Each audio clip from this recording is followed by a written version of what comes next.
Nelayan Patimban di Kabupaten Subang menagih janji bantuan kapal dari Kementerian Perhubungan sebagai kompensasi bagi nelayan yang terdampak pembangunan Pelabuhan Internasional Patimban. Bantuan kapal itu sebelumnya sudah dijanjikan oleh Menteri Perhubungan Budi Karya Sumadi atas perintah langsung dari Presiden Jokowi saat peresmian operasi terbatas Pelabuhan Patimban pada akhir tahun 2020 lalu. Hingga saat ini bantuan kapal yang akan diberikan kepada nelayan di tempat pelelangan ikan atau TPI tak kunjung datang. Sebelumnya ada 4 buah kapal yang sudah mendarat di kantor Kesyah Bandaran dan Otoritas Pelabuhan atau KSOP kelas 2 Patimban untuk dibagikan. Namun karena kapal tersebut merupakan kapal bekas yang dicat ulang dan tak layak jalan, akhirnya ditolak oleh nelayan Patimban. Kapal bekas yang akan diberikan kepada nelayan Patimban saat ini dikabarkan sudah karam ditelan ombak. Hingga akhirnya nelayan pun menagih janji kapal dari Menteri Perhubungan. Kepala Tempat Pelelangan Ikan Tanjung Mataram Patimban, Johari, mengungkapkan, sejauh ini bantuan kapal yang diperintahkan Presiden Jokowi untuk nelayan Patimban saat ini belum ada realisasinya.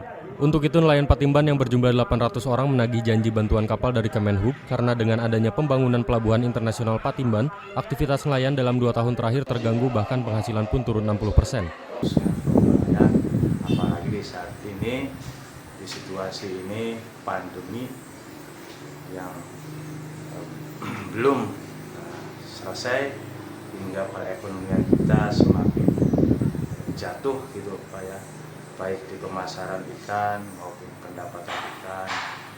Akhirnya kan masyarakat paling tidak merintih meminta dan mohon kepada siapa lagi kalau bukan kepada pemerintahan kita.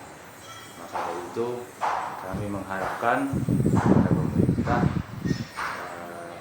yang terkait pembangunan pelabuhan agar segera memohon permohonan nelayan Patimban ini segera direalisasikan atau dikabul. Contohnya dari perahu Pak yang sudah dijanjikan juga oleh pihak. Johari berharap pihak Kementerian Perhubungan khususnya Dirjen Kelautan bisa memperhatikan nasib para nelayan terdampak pembangunan Pelabuhan Patimban dan meminta segera merealisasikan bantuan kapal dan kompensasi ganti rugi bagi para nelayan terdampak. Ahyan Nurdin, Cipta TV. Pemirsa, terkait warta tadi, kami telah terhubung di sambungan telepon bersama Bapak Johari, Ketua Tempat Pelelangan Ikan atau TPI Mina Tanjung Mataram Patimban. Selamat malam Pak Johari. Selamat malam Pak Johari.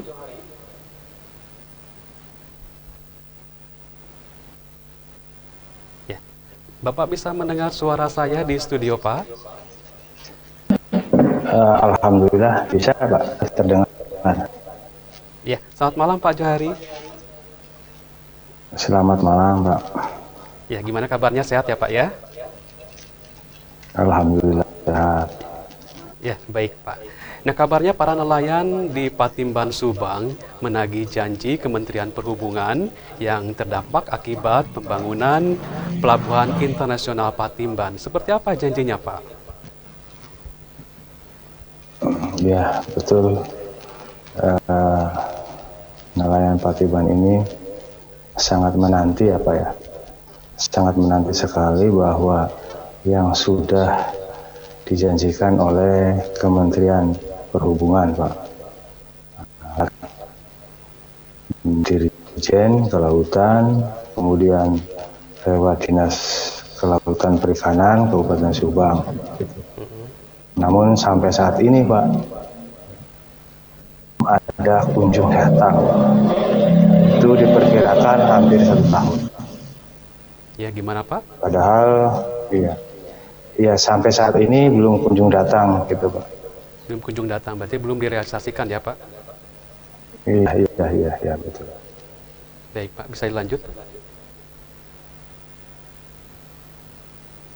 Baik Pak. Kementerian Perhubungan menjanjikan akan memberikan kompensasi kapal maksud saya ya. Nah, kenapa tidak berupa uang Pak? Dan berapa banyak kapal yang akan dijanjikan itu Pak? Ya, untuk memberikan kapal yang sudah direalisasi gitu Pak ya, Ya, Ya, yang sudah dijanjikan itu jumlahnya 5, Pak. jumlahnya 5. Sudah ada semua sekarang, Jumlahnya. Pak. Iya. Nah, yang sudah diketahui oleh para nelayan Patimban, kapal itu kemudian datang ke dermaga pelabuhan Patimban ya Pak. Nah, kemudian datang, kemudian setelah dilihat oleh para nelayan, ya terutama kami kepengurusan yang mewakili nelayan juga, akhirnya kapal itu Pak tidak layak untuk pakai. Tidak layak untuk pakai untuk Kemudian, saat ini ya, Pak ya. iya, kemudian ya kami menolaknya gitu Pak bersama nelayan karena kapalnya kan kapal nggak layak gitu kan. Kemudian kami merujuk mengadakan pertemuan dengan pihak KSP kelas 2 Patimban bahwa perahu itu akan diperbaiki. Akan diperbaiki. Namun setelah itu, ya, setelah itu ya setelah diperbaiki, kemudian sampai saat ini Pak, sampai saat ini ya belum ada informasi atau nanti kapan gitu kan Pak, belum ada sama sekali. Kenapa Pak tidak meminta berupa uang, Pak?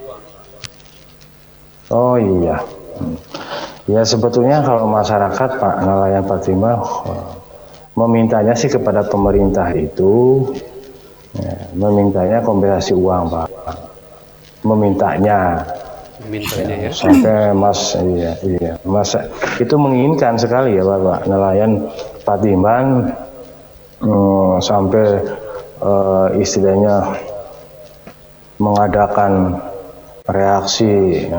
aksi demo dan itu mintanya Pak kompensasi berbentuk uang tunai. Namun kompensasi keinginan nelayan ini Pak, nelayan Patimban. Apakah itu sudah namun disampaikan, karena Pak? Udah. Baik, Pak.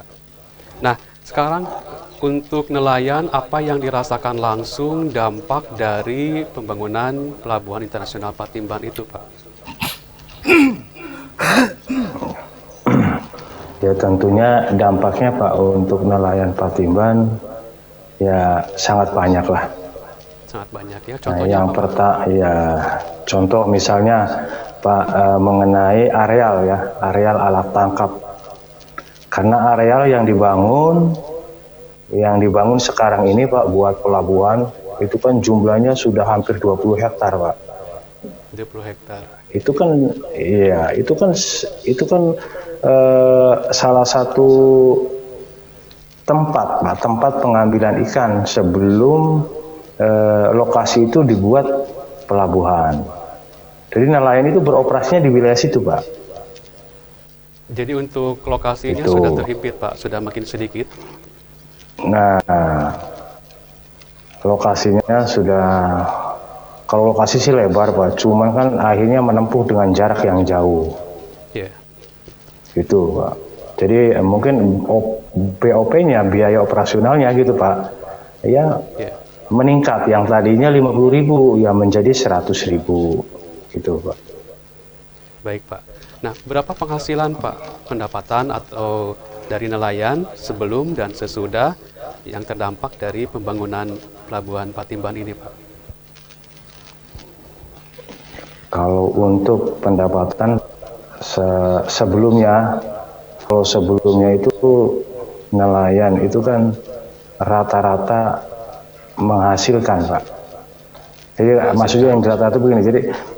Jadi perahu kan Pak ada yang ukuran 1 GT, ada yang ukuran 2 GT, ada yang ukuran 3 GT kan gitu Pak.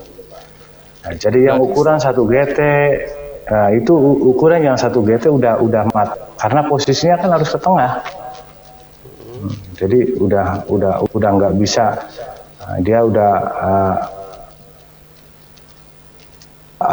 beralih profesi Pak, karena udah nggak bisa kalau perahu kecil. Iya, udah nggak bisa karena lokasinya kan sudah dibangun oleh pemerintah. Nah, berarti penghasilan sebelumnya lebih besar dong Pak ya? Ya sebelum dibangun, ya sebelum ada pembangunan gitu, ada proyek Pak, ya lumayan besar lah gitu. Perbedaannya sekitar 30%-an Pak. Baik, Pak. Nah, sampai kapan Anda menunggu realisasi dari janji Kemenhub itu, Pak? Ya belum tahu Pak. Sampai saat ini belum bisa direalisasikan atau gimana? Sudah ada informasi? Kami juga pernah menanyakan Pak ke pihak KSOP, namun ya KSOP kelas 2 Patimban gitu Pak ya. Namun beliau juga ini bukan wewenang dan karena saya, jadi saya akan nanti tanyakan ke Kementerian Kelautan gitu Pak. Kementerian Kelautan ya, baik Pak. Iya. Baik Pak. Harapan Anda Pak, pertanyaan saya terakhir, harapan Anda yang terdampak dari nelayan ini secara langsung Pak, harapan Anda ke depannya gimana Pak? Ya mungkin dari harapan kami Pak ya, mewakili masyarakat yang terdampak Patimban, mohon kepada pihak yang terkait pembangunan Pelabuhan Patimban agar mengoptimalkan apabila alih profesi Pak, karena Patimban kan rata-ratanya nelayan Pak, kebanyakannya. Jadi kalau apabila alih profesi itu ya paling tidak dimaksimalkan gitu Pak, dioptimalkan dan diberdayakan dengan sebuah pekerjaan barangkali seperti itu ya Pak? Iya betul, iya seperti itulah Pak, kurang lebihnya. Ya, baik Pak. Ya, ada lagi Pak barangkali? Cukup Pak? Dan ya kami pun Pak ingin menyampaikan lagi satu kali lagi mungkin yang terkait dengan alat tangkap juga Pak. Alat tangkap juga jaring itu Pak ya. Jaring? Iya, jaring rampus gitu. Jadi sampai saat ini pun belum ada realisasi. Baik. Itu sudah hampir 1 tahun. Baik Pak. Terima kasih Pak Johari atas informasinya. Semoga saja ini bisa bermanfaat dan bisa berhubungan langsung dengan pihak-pihak terkait ya Pak, bisa mendengarkannya juga. Ya, terima kasih. Lain terima kasih waktu juga kita undang ke studio ya Pak ya. Iya Pak, terima kasih. Terima kasih Pak sebelumnya. Baik Pak Johari, selamat malam.